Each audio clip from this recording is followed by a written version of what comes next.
प्रिय विद्यार्थियों, आज मानव एवं आर्थिक भूगोल के अंतर्गत हम लोग मृदा संसाधन विषय पर चर्चा करेंगे। देखिए, मृदा संसाधन जो विषय है उसको हम जो दर्शाए गए बिंदु हैं उनके आधार पर अध्ययन करेंगे। पहले हम लेंगे जैसे मृदा का अर्थ, फिर उसके पश्चात मिट्टी के निर्माण में सहायक तत्व, मृदा विकास की प्रक्रिया, मिट्टियों का वर्गीकरण, मिट्टी की समस्याएं और मृदा संरक्षण। इस प्रकार से हम इन 6 बिंदुओं के अंतर्गत मृदा संसाधन विषय का अध्ययन करेंगे। जैसा कि आप सभी जानते हैं, मृदा एक ऐसा संसाधन है जिस पर मानव सभ्यता का विकास निर्भर करता है। अगर हम मनुष्य के विकास की यात्रा को देखें तो उस विकास यात्रा में हम पाएंगे कि मृदा का जो महत्व है वो सर्वाधिक है, क्योंकि जितनी भी सभ्यताओं का जो विकास हुआ है वो उपजाऊ मिट्टियों के मैदानों में हुआ है। अब वो मिट्टियाँ नदियों द्वारा जमाई गई है, इस कारण से वो अत्यधिक उपजाऊ होती है। इसलिए नदी घाटियों में हम लोग देखते हैं कि सभ्यताओं का विकास अधिक हुआ है। तो मृदा संसाधन मनुष्य के विकास के लिए और मनुष्य की आर्थिक गतिविधियों के लिए अत्यंत महत्वपूर्ण संसाधन है। तो आइए हम सबसे पहले जानते हैं मृदा का अर्थ।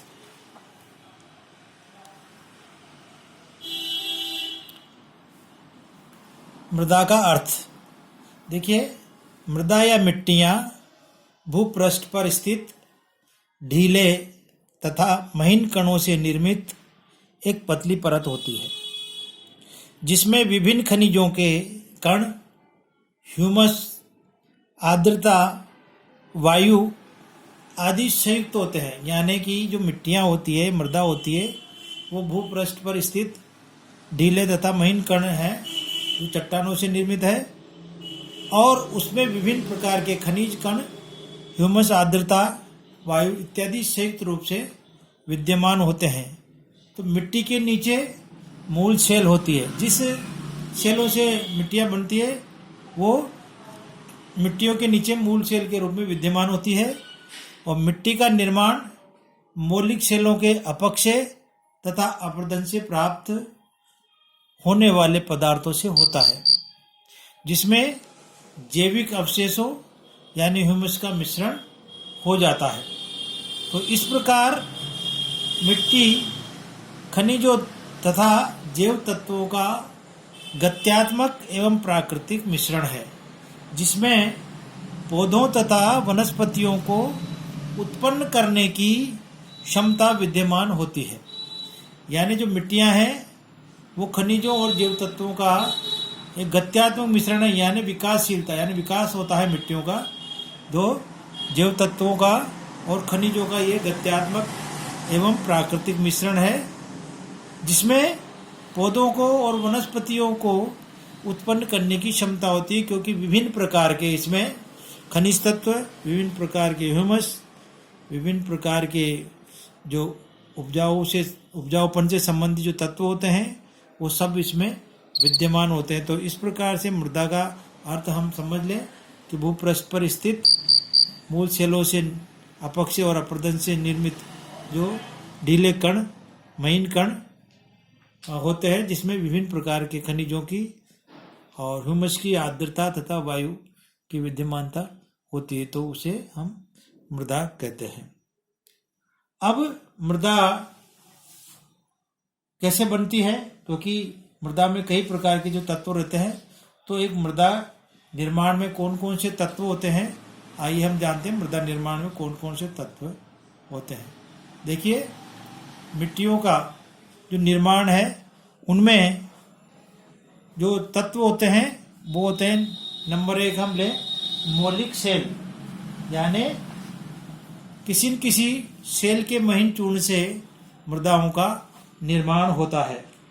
तो विभिन्न गुण तथा कठोरता वाली जो सेल होती है उनमें अपक्षय की भौतिक, रासायनिक तथा जैविक क्रियाओं द्वारा भिन्न भिन्न रूपों में जो ये क्रियाएं होती है, उस अपक्षय की क्रिया के फलस्वरूप जो मूल सेल होती है वो विखंडित हो जाती है, विभाजित हो जाती है और चूर्ण के रूप में परिवर्तित हो जाती है। तो इन सेल चूर्णों से मिट्टी का निर्माण होता है। अपक्षय के कारकों द्वारा निर्मित सेल चूर्ण प्राय अपने मौलिक सेल के ऊपर स्थित होते हैं, परंतु अपर्दन के कारक जैसे जल, वायु, हिमानी आदि इन्हें मूल स्थान से हटाकर अन्यत्र जमा कर देते हैं। इस प्रकार मिट्टी के निर्माण का मूल स्रोत है जो चट्टानें होती है, मूल सेल होती है। दूसरा जो मिट्टियों के निर्माण में सहायक तत्व है वो है जलवायु। तो जलवायु मिट्टी के विकास का सर्वाधिक महत्वपूर्ण कारक है। जलवायु के तीनों तत्व तापमान, आर्द्रता तथा विभिन्न प्रकार की पवनें तो मिट्टियों के निर्माण में महत्वपूर्ण योगदान देते हैं। तापमान की अधिकता से भौतिक तथा रासायनिक क्रियाएं तीव्र हो जाती है, जो मिट्टी की निर्माण प्रक्रिया तथा उसके गुण को प्रभावित करती है। शीत प्रदेशों में मृदा निर्माण की प्रक्रिया अत्यंत मंद रहती है।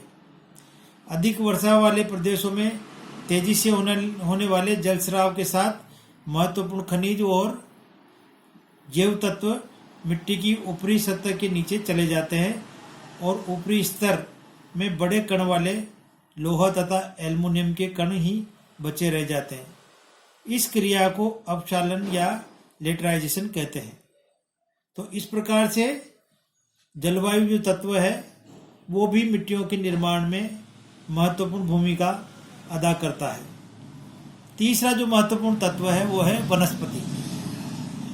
देखिए, मिट्टियों में विभिन्न प्रकार के ह्यूमस वगैरह जो होते हैं वो विभिन्न वनस्पतियों के जीवांश ही होते हैं। तो वनस्पति से जीवांश प्राप्त होता है। मिट्टी में वानस्पतिक मात्रा के अनुसार उनके रंग और स्वरूप में अंतर पाया जाता है। पौधों तथा वनस्पतियों की जड़ों के भूमि में फैलने तथा सड़ने गलने से सेलों के अपक्षय तथा मृदा निर्माण में सहायकता प्राप्त होती है। वन प्रदेशों, शीतोष्ण छोटी घास वाले प्रदेशों, उपोष्ण तथा उष्ण लंबी घास वाले प्रदेशों में अलग अलग प्रकार की मिट्टियों का विकास होता है। यानी जिसे अगर किसी प्रदेश में वनस्पति की बहुलता है और वो प्रदेश वनस्पति के रूप से बहुत अधिक रिच है, तो निश्चित रूप से वहाँ की मिट्टियाँ अधिक उपजाऊ होती है, क्योंकि उसमें जीवांश की मात्रा होती है, ह्यूमस वगैरह की, तो वो उसको अधिक उपजाऊ बना देते हैं। अब मिट्टी निर्माण में जो अगला तत्व है वो है भूमि का ढाल।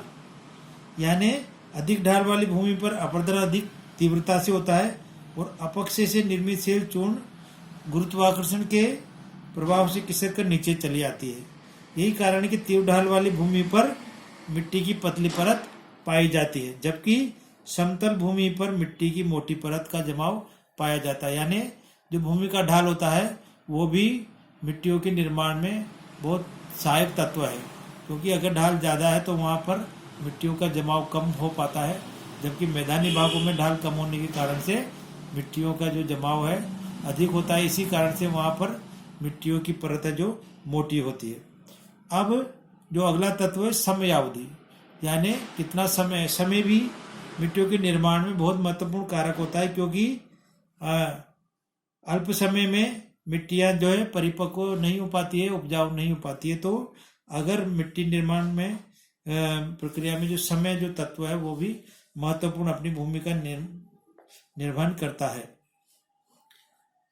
जल, पवन, हिमानी आदि अपरदन के कारकों के निक्षेप से निर्मित मिट्टियाँ क्रमशः जलोढ़, वायुड़ तथा हिमोड़ मिट्टियाँ अपरिपक्व तथा अस्तरीय होती है, जिनमें शस्त्रों का विकास नहीं होता है। किसी मिट्टी को पूर्ण विकसित होने तथा निश्चित स्वरूप प्राप्त करने में हजारों वर्ष लग जाते हैं। इसलिए समय अवधि भी मिट्टियों के निर्माण में एक सहायक तत्व है। फिर है अगला जो है मिट्टियों के निर्माण में सहायक तत्व, मनुष्य तथा जीव जंतु। देखिए, मनुष्य स्वयं अपने आप में एक बहुत बड़ा कारक है जो किसी भी संसाधनों के बनाने में और उसके उपयोग में महत्वपूर्ण भूमिका अदा करता है। तो मिट्टियों के निर्माण में भी जीव जंतु और मनुष्य का उल्लेखनीय योगदान पाया जाता है। भूमि की जो ऊपरी सतह में जैविक अपक्षय तथा जीव जंतुओं के सक्रिय होने से मृदा निर्माण सुगम हो जाता है और मनुष्य चट्टानों को तोड़ फोड़ करके तथा खेतों में जुताई गुड़ाई करके विविध प्रकार की मिट्टी के निर्माण तथा स्वरूप परिवर्तन में योगदान देता है। मिट्टी में रासायनिक उर्वरकों तथा जैविक खादों का मिश्रण करके भी मनुष्य मिट्टी के स्वरूप में परिवर्तन लाता है।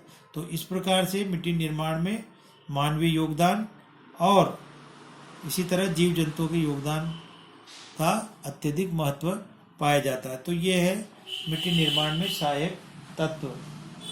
अब मृदा विकास की प्रक्रिया, जो मिट्टियां हैं उनका विकास एक निश्चित फॉर्म में होता है, निश्चित प्रक्रिया के तहत होता है। तो आइए जानते हैं हम मृदा विकास की प्रक्रिया। देखिए, मृदा विकास की जो प्रक्रिया है वो 2 चरणों में पूर्ण होती है। पहला चरण और द्वितीय चरण। प्रथम चरण में जो अपक्षय की जो प्रक्रिया है उसके तहत मिट्टियों का निर्माण होता है। मूल सेल का अपक्षय होता है जिसमें सेलों या चट्टानों के विघटन से सेल चूर्ण निर्मित होता है और यही मिट्टी निर्माण का आधार बनता है। जितनी भी मिट्टियाँ उनमें मूल सेल के अपक्षय और अपर्दन द्वारा जो सेल चूर्ण बन जाता है उसी से मिट्टियों का निर्माण होता है। अब क्योंकि अपक्षय भी 3 प्रकार का होता है, भौतिक अपक्षय, रासायनिक अपक्षय और जैविक अपक्षय। तो इन तीनों अपक्षयों के कारण से मृदा विकास में सहायता मिलती है। भौतिक जो अपक्षय होता है वो जैसे दैनिक तापांतर, ऋत्विक तापांतर के कारण होता है, यानी तापमान के बढ़ने या घटने के कारण से सेलों में फैलाव तथा सिकुड़न के कारण से सेलों के टूटने की प्रक्रिया होती है, वो भौतिक अपक्षय कहलाता है। यानी जैसे किसी चट्टानी इलाकों में सर्दियों में तापमान जैसे एकदम कम हो जाता है, दिन में अधिक हो जाता है, तो तापमान के अधिक होने से सेलों में फैलाव होता है और तापमान के संकुचन या तापमान में गिरावट के कारण से उनमें संकुचन होता है। तो इस प्रकार की निरंतर ये जो प्रक्रिया चलती है उसके फलस्वरूप भौतिक अपक्षय होता है और सेलों को टूटने में मदद मिलती है। दूसरा है रासायनिक अपक्षय, यानी विभिन्न प्रकार की रासायनिक प्रक्रियाओं के द्वारा जो सेलों का टूटना होता है वो रासायनिक अपक्षय कहलाता है। इसमें ऑक्सीजन, कार्बन डाइऑक्साइड आदि गैसों के सेल कणों में रासायनिक विधि से प्रविष्ट होने और उसके घुलन क्रिया करने से रासायनिक अपक्षय होता है।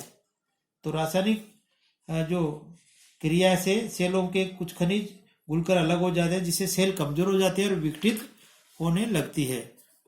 इसी तरह से जैविक अपक्षय, तो विभिन्न प्रकार के जो पौधे और जीव जंतु होते हैं उनसे भी चट्टानों में टूटन होती है, तोड़फोड़ होती है और सेलों के जो कण हैं वो ढीले हो जाते हैं जिससे सेल चूर्ण का निर्माण होता है।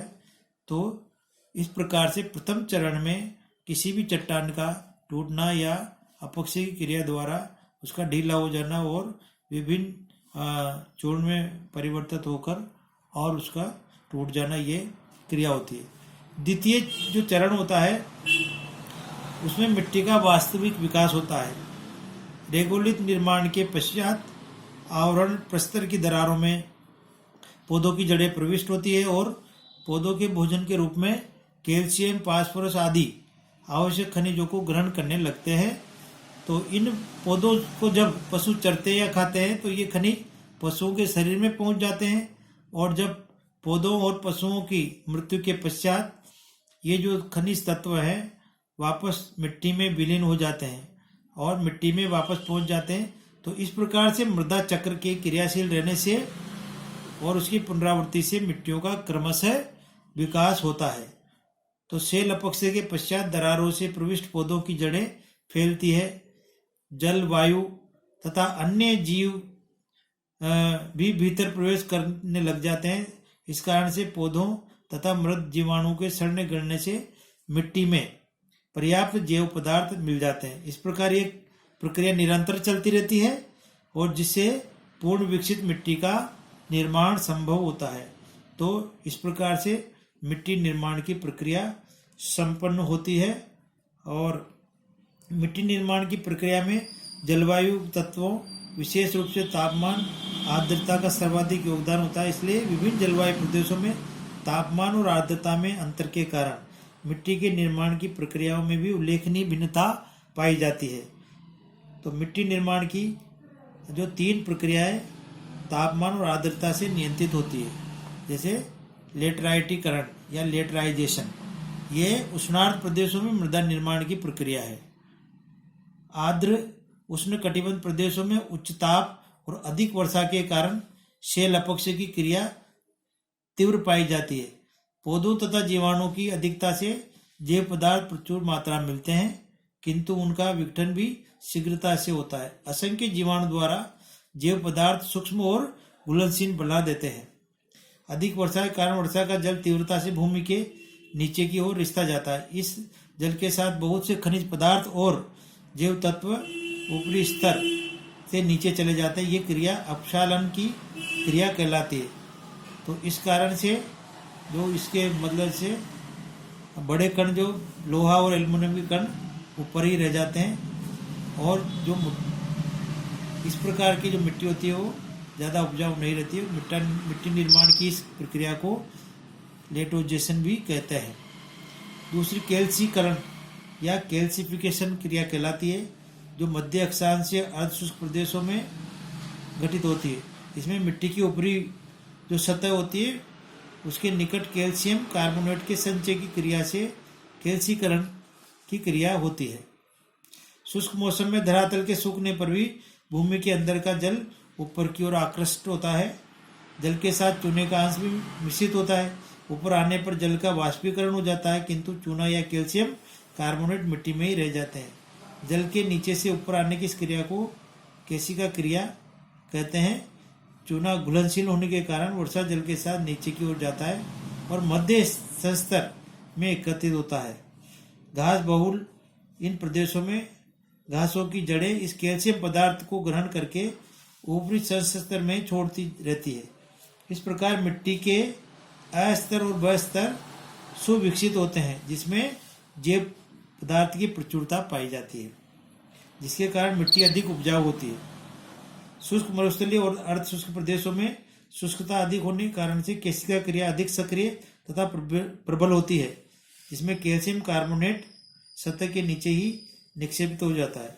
वनस्पतियों तथा जीवाणुओं की कमी के कारण मिट्टी में जैव पदार्थों की कमी पाई जाती है। और तीसरी जो क्रिया है पाटजालीकरण या पाटजालाइजेशन, ये शीत कटिबंधों में मिट्टी निर्माण की प्रमुख प्रक्रिया है। शीत कटिबंधों में अत्यधिक निम्न ताप और ठंडक के कारण मिट्टी के निर्माण की प्रक्रिया अत्यंत मंद होती है और मिट्टी का विकास अत्यल्प और सीमित होता है।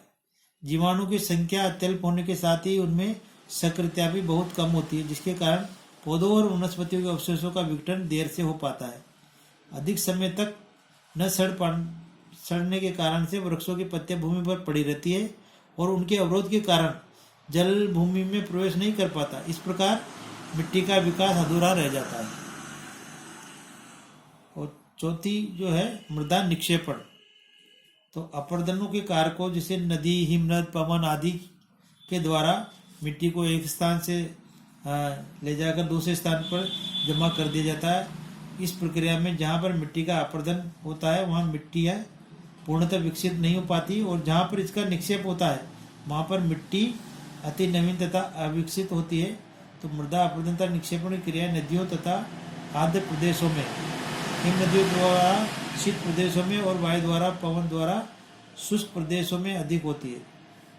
तो इस प्रकार से विभिन्न कारकों के द्वारा मृदा का निक्षेपण किया जाता है, जिससे मिट्टी निर्माण की प्रक्रिया चलती रहती है। तो इस प्रकार से मृदा का निर्माण सतत प्रक्रिया का परिणाम है और विभिन्न चरणों में होते हुए मिट्टियों का निर्माण होता है। तो इस प्रकार से ये मिट्टी संसाधन जो है का निर्माण होता है और मनुष्य के लिए उपयोगी होता है।